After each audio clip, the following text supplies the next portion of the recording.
आज के समय में अगर आपका पैसा सही जगह नहीं लगा तो महंगाई चुपचाप आपकी कमाई खा जाएगी। लेकिन असली सवाल तो ये है, आज के दौर में निवेश करने के लिए सबसे अच्छी जगह कौन सी है? हमारे सामने निवेश गुरु हिंदी का एक बहुत ही मजेदार विश्लेषण है जो इसी बड़े सवाल को सुलझाने की कोशिश करता है। आज हमारा मिशन है कि बिना किसी किताबी ज्ञान या झूठे वादों के निवेश की दुनिया को आसान बनाया जाए। इसे ऐसे समझिए कि हम एक मजबूत घर बना रहे हैं, नींव से लेकर छत तक। तो चलिए इस घर की पहली ईंट रखते हैं। और किसी भी मजबूत घर की शुरुआत होती है उसकी नींव से। निवेश की दुनिया में ये नींव है फिक्स्ड डिपॉजिट यानी एफडी। निवेश गुरु हिंदी का विश्लेषण कहता है एफडी आज भी सुरक्षित है। ये तो हम सब जानते, लेकिन सवाल ये है, क्या सिर्फ सुरक्षा ही काफी है? यही सवाल ही सबसे जरूरी है। देखिए, एफडी की सबसे बड़ी ताकत ही उसकी सुरक्षा है। आपका पैसा डूबेगा नहीं, ये लगभग तय है। लेकिन सिक्के का दूसरा पहलू है इसका रिटर्न। इस विश्लेषण के मुताबिक आजकल एफडी पर 6 से 7% का ब्याज मिल रहा है। सुनने में ठीक लगता है? एक मिनट, 6-7%? जब हम सुनते हैं कि महंगाई ही 6% चल रही है तो इसका मतलब तो ये हुआ कि हम बस पानी में सिर ऊपर रखे हुए हैं, आगे नहीं बढ़ रहे। हाँ बिल्कुल। साल के अंत में हमारे पैसे की खरीदने की ताकत तो उतनी ही रही या शायद थोड़ी सी बढ़ी। आपने बिल्कुल सही नब्ज पकड़ी है। यही इस विश्लेषण का भी निचोड़ है।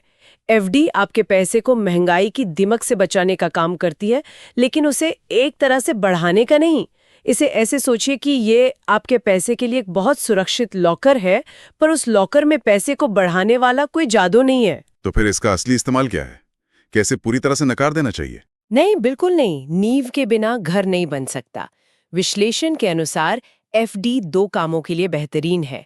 पहला, आपका इमरजेंसी फंड बनाने के लिए, ऐसा पैसा जिसे किसी भी आपातकालीन स्थिति में तुरंत निकाला जा सके।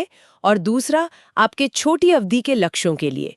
मान लीजिए आपको 2 साल में गाड़ी के लिए डाउन पेमेंट जमा करना है, तो उसके लिए एफडी एक शानदार विकल्प है। लेकिन अगर लक्ष्य है लंबी अवधि में दौलत बनाना, तो हमें नींव के ऊपर दीवारें खड़ी करनी होंगी। ठीक है, तो नींव मजबूत हो गई, अब दीवारों की बात करते हैं। यानी वो हिस्सा जो हमारे फाइनेंशियल घर को असल में ऊंचा उठाएगा। यहां पर निवेश गुरु हिंदी एक बहुत बड़ा दावा करता है। वो एसआईपी को आम आदमी का सबसे मजबूत हथियार कहता है। ये सुनने में किसी फिल्म के डायलॉग जैसा लगता है, लेकिन क्या इसमें वाकई दम है? ये दावा सिर्फ कहने के लिए नहीं है, इसके पीछे एक बहुत मजबूत तर्क है।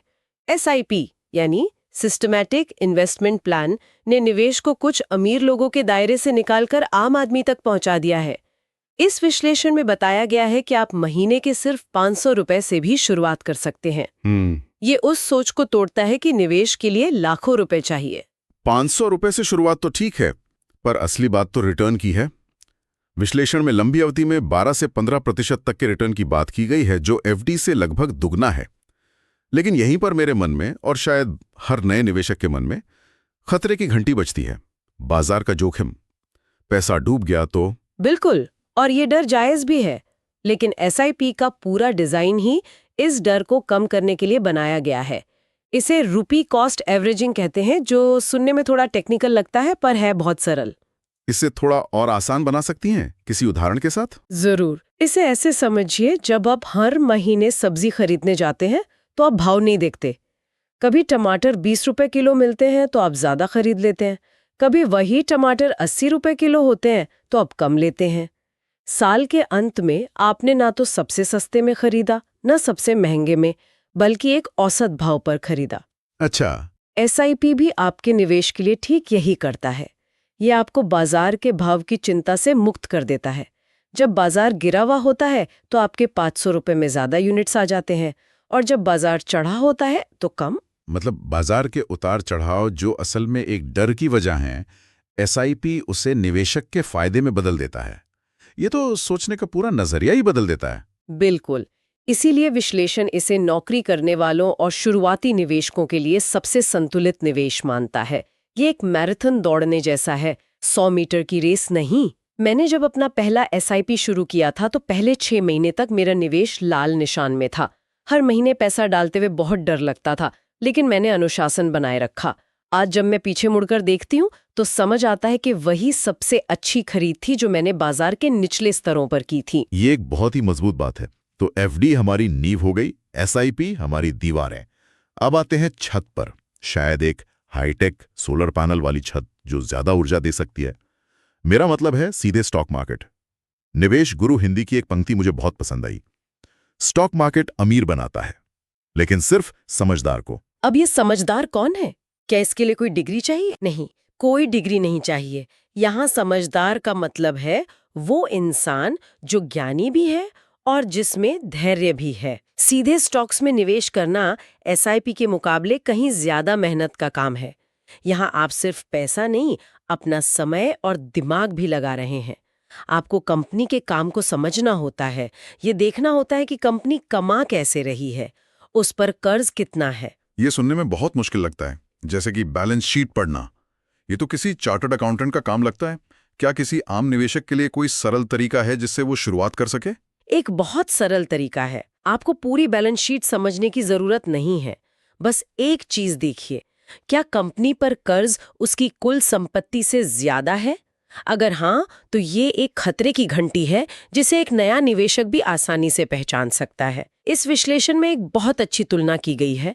छोटी अवधि में स्टॉक मार्केट में पैसा लगाना जुए जैसा है, लेकिन लंबी अवधि में ये किसी अच्छे बिजनेस में हिस्सेदारी खरीदने जैसा है। तो एक नए निवेशक के लिए आपका और इस स्रोत का क्या सुझाव है? क्या उसे सीधे स्टॉक मार्केट से दूर ही रहना चाहिए? दूर नहीं रहना है, लेकिन सही रास्ते से आना है। विश्लेषण एक बहुत ही सुरक्षित रास्ता सुझाता है।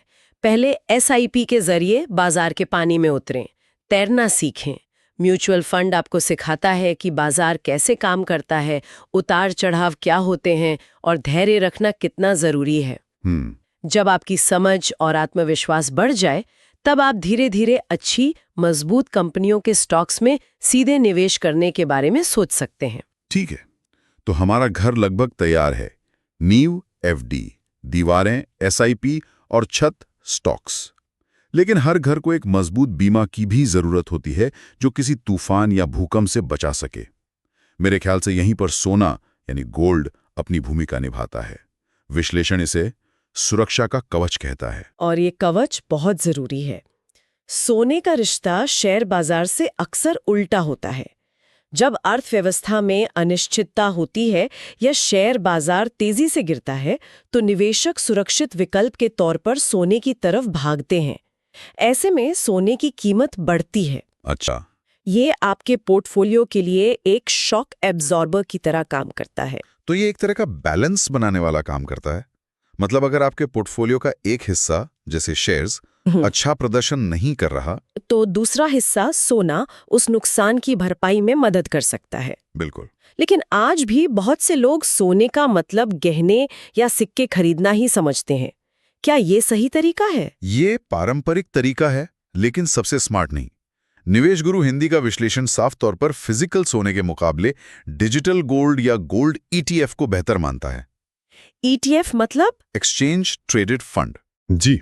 कारण साफ है, इन्हें खरीदना और बेचना मिनटों का काम है, लॉकर में रखने की कोई चिंता नहीं और गहनों की तरह मेकिंग चार्जेस का कोई अतिरिक्त खर्च भी नहीं होता। ये सोने में निवेश करने का एक ज्यादा कारगर और आधुनिक तरीका है। तो हमने घर के सारे हिस्से बना लिए, नींव, दीवारें, छत और बीमा। अब सबसे जरूरी सवाल, इन सबको सही अनुपात में कैसे जोड़ा जाए? घर का ब्लूप्रिंट क्या होना चाहिए? यहीं पर इस विश्लेषण का सबसे महत्वपूर्ण संदेश सामने आता है। एक ही जगह पैसा लगाना गलती है। असली कुंजी है डाइवर्सिफिकेशन, यानी अपने निवेश को अलग अलग टोकरियों में रखना।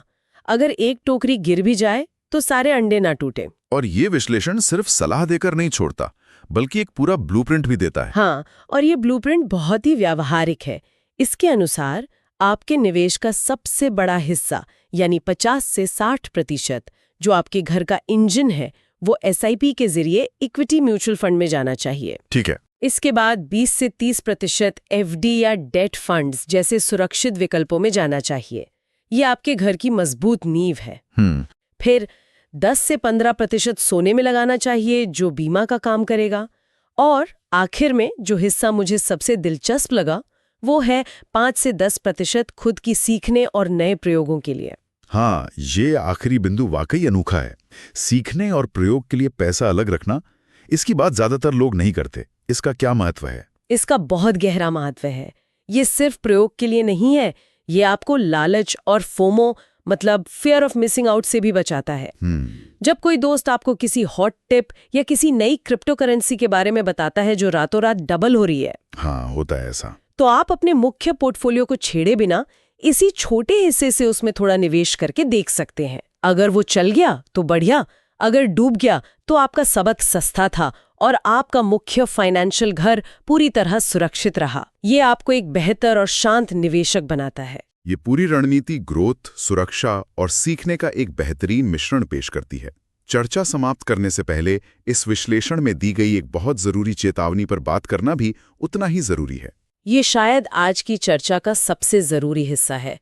विश्लेषण साफ शब्दों में कहता है, जल्दी अमीर बनने के चक्कर में गलत निवेश सबसे बड़ा नुकसान है। आज के डिजिटल युग में टिप्स देने वाले हर जगह हैं, खासकर टेलीग्राम गुरु जो रातों रात पैसा दोगुना करने का वादा करते हैं।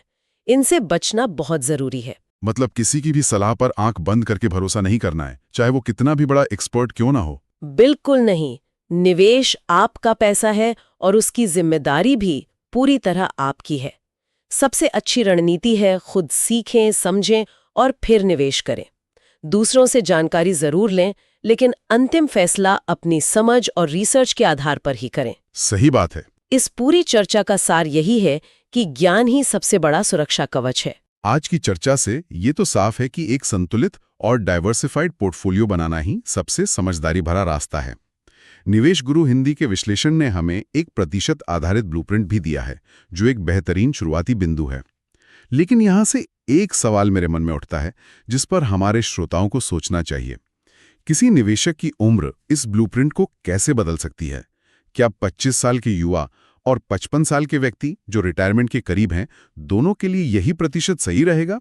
या उम्र के साथ जोखिम लेने की क्षमता इस रणनीति में बदलाव की मांग करती है? उम्मीद है कि ये चर्चा जानकारी पूर्ण रही होगी। जैसा कि इस विश्लेषण का भी मानना है, यहाँ लक्ष्य सिर्फ पैसा बढ़ाना नहीं, बल्कि समझ बढ़ाना है। अगली बार फिर मिलेंगे एक और विषय की गहराई में उतरने के लिए।